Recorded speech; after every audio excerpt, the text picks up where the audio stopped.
Hello, this is Rich again, and I'm going to be doing an update on my procedural destruction tutorial. Since the last time I've done that, I found out a few different options and variations that you can do to, add a little bit more realism to the effect. What inspired me to do this is somebody had asked on the Crydev forums what the impact of using a rocket launcher on the object would do. So I opened up Cryengine and I tried it. I tried the grenade and I also tried the rocket launcher. And this is just a test for explosion types instead of bullet impacts that are registered as bullet impacts and not explosions. To my surprise, the effects of the rocket launcher and the grenades are the exact same effect as a standard bullet. And this did not give you a very realistic, very realistic response. Usually, when you shoot a grenade launcher at an object, it'll make a bigger hole or a bigger dent in whatever object that you're shooting at, not a small little hole like a gun would do. Same thing for a frag grenade. A frag grenade, explosion type should create a bigger hole than a bullet, and this was not the case. And this does not run like that out of the box.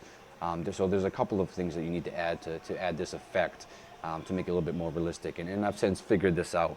And I'm here to explain how to get different effects with a bullet, grenade, and a rocket launcher.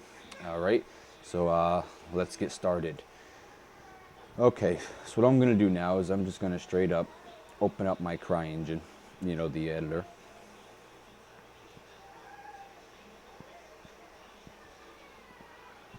I'm going to open up my my test level.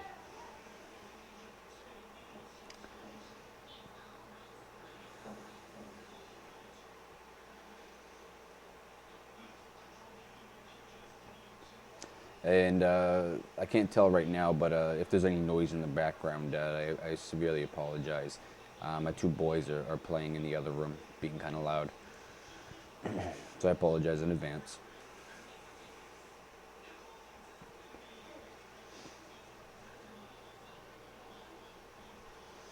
Okay, Cryengine is open here, and I'm just going to open up my my test level.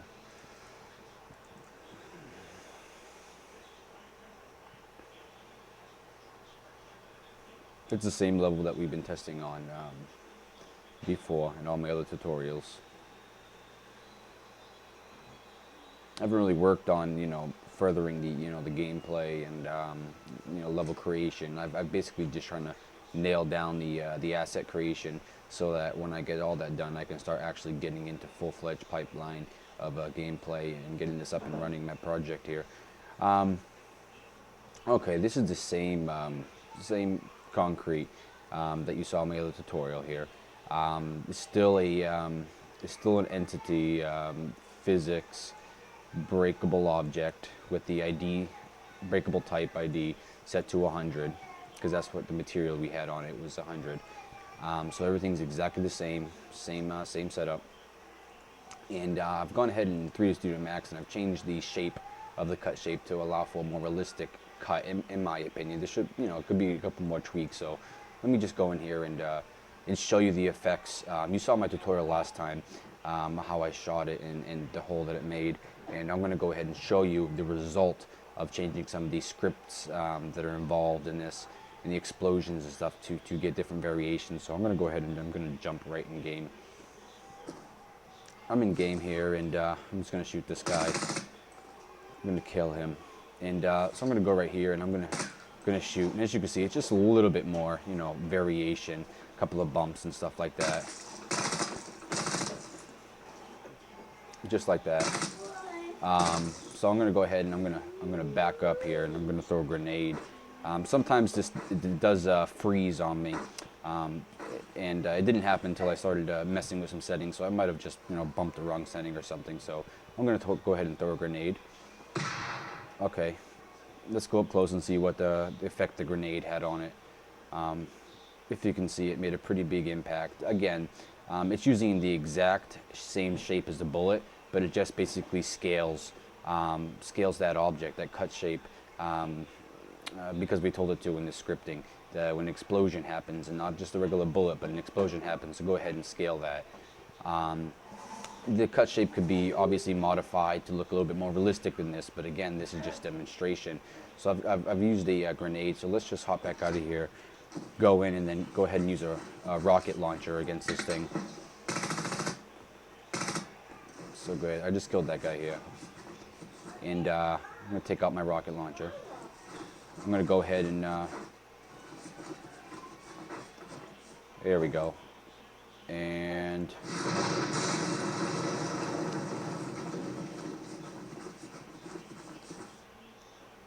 okay, apparently just created the same size object. Hold on.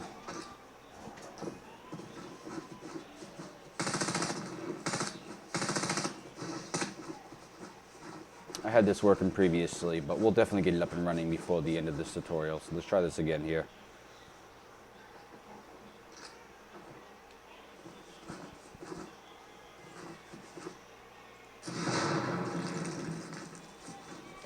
Okay, as you can see, it did make a significant bigger impact on it. Again, the cut shape is not, not optimized to display something that's realistic. Obviously, you wouldn't make something like that.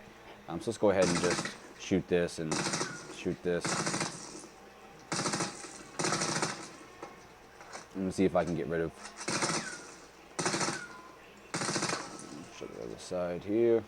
Hold on. Oh. Okay, my Cryengine went ahead and froze. This is what I was talking about the freezing. I had an error there, so don't save. If this happens, don't save your level, because you could lose all your work. It has a hard time once it crashes when you save it. It could corrupt your level, losing all that it worked on. So now that you've seen that happen, and the different effects of explosions could happen, if I were to go ahead and I was going to shoot the entire object, completely in half after damage, the two separate pieces would actually be physicalized and fall. So that's one of the cool things as well. That's just built in, scripted. It's not something that I added. If you add it, as a breakable object and then turn physics as a rigid body, check that box, rigid body, then when, it is disconnected, one part of the object becomes disconnected from the other, both parts become physicalized, and one will fall or both will fall, and then you can go ahead and throw a grenade at the broken pieces and they would move. That's just a pretty cool effect. So let's go ahead into the scripting, and fortunately it's not a lot of work. It's just a couple options that, it was a little difficult at first for me to figure it out, but explaining it's going to be quite easy. Okay, so what we're going to do is I'm just going to go ahead and open up my Cryengine here, and I've got a current Cryengine on the desktop. That's where my root folder of the build is, and again, game, bin32, bin64, code editor. This is in the right directory. I'm going to go ahead to games. I'm going to go to libs. From libs, I'm going to sit there and go to material effects, open up my surface types XML. Because it's already pre-scripted that grenades are registered as an explosion, rocket launchers registered as an explosion. This is already pre-existing. So this is pre-existing script. That's how the Cryengine recognizes those type of bullets. There's an option. If you remember correctly, we went ahead and we created on the surface types XML, and I'm using Notepad++ if you remember correctly. And our surface type XML, we created a new material, and this is my matte concrete breakable, which is what the procedural destruction that concrete that I made was using this material on it.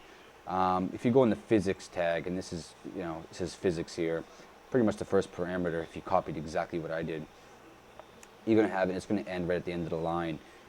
Halfway through, there was something called a hole size. What this hole size is, and I said I was going to explain it later on, so I'm going to do that now.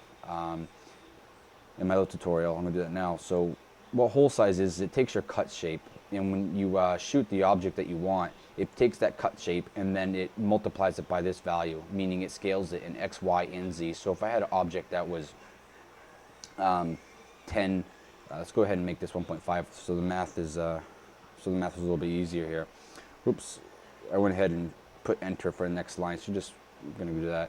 So hole size is a 1.5 here. So let's say if I had a cut shape that was 10 by 10 by 10 meters, or 10 by 10 by 10 centimeters, or any of the sort, no matter what measurement you're using, but it's an even cube, 10 by 10 by 10, 5 by 5 by 5, and in X, Y, and Z dimensions. What this is going to do is when you make that hole, it's going to take that object, that cut shape, and multiply it by 1.5. So if you had 10 by 10 by 10, that object, when it makes the hole in the object when you shoot it, it's going to go ahead and make that a 15, 15, 15. It's going to basically scale that up, and you can set that here. This is with bullet. These are this parameter here, hole size, is a non-explosive parameter. This is a non-explosive parameter, and this is what bullets and stuff like that, other objects hitting your object and creating. Like if I had a barrel at a scene where I was testing with other objects colliding with it, not just weapons. I tested a barrel that I had modeled falling down onto this, and it actually made a dent in it. That would fall under the hole size here, not the in order to add functionality for different, the explosion types, you're going to want to add in. This was not here at all. I couldn't find this anywhere. I looked through the free SDK, freesdk.crydev.net on procedural destruction, and to my surprise, I found that actually no, I found to my surprise that there was a hole size explosion parameter that wasn't in any of the existing materials. So I didn't even know this was a possibility until I started looking, inspired by that question that this Crydev user asked. And this is going to be typed in exactly like this if you want to add this functionality in. It's hole size, just like before on here, hole size _ explosion. That's it.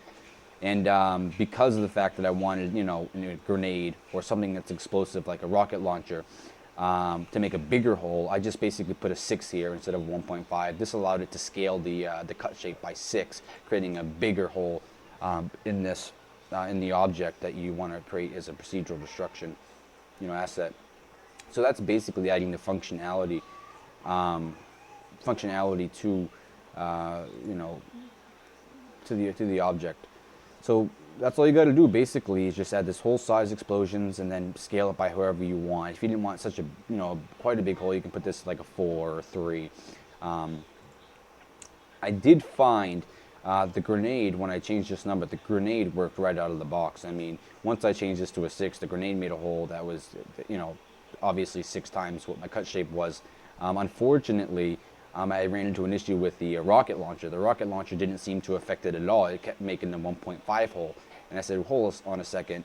Is how does this work? Is the scripting different for a rocket launcher than a grenade? Is a grenade actually registered as an explosion? See, explosion here. And the rocket launcher has a different type of scripting that is not registered as explosive. Well, I did a lot of look into the weapon scripting, the XMLs. And I'm going to head on over there right now to show you what I was talking about. I'm going to close up Notepad++. I'm not going to save anything because I had it, appropriately.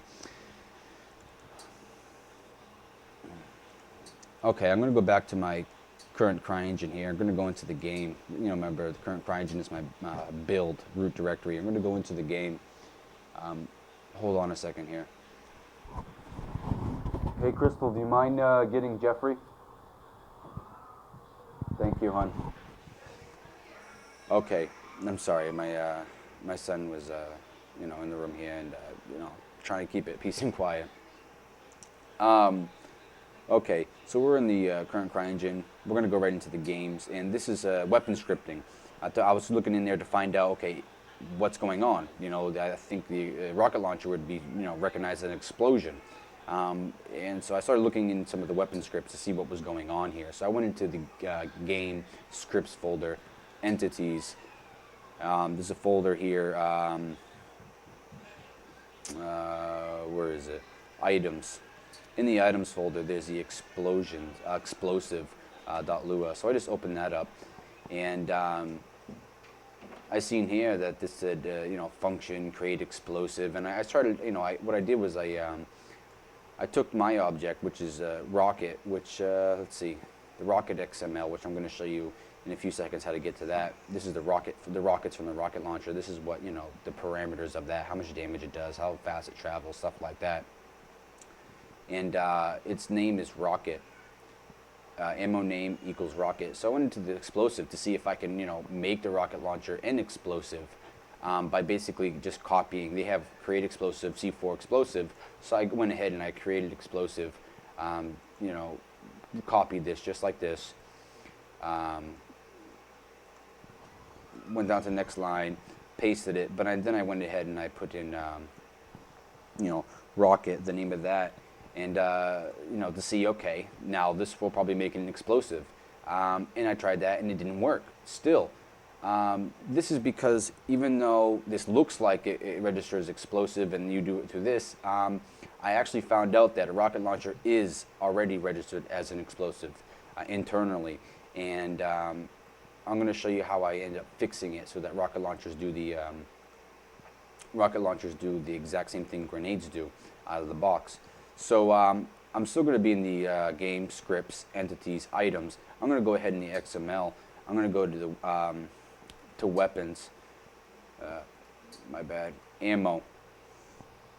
And what I saw here is I saw the rocket. Obviously, rocket launchers use rockets. So I went into the rocket parameters.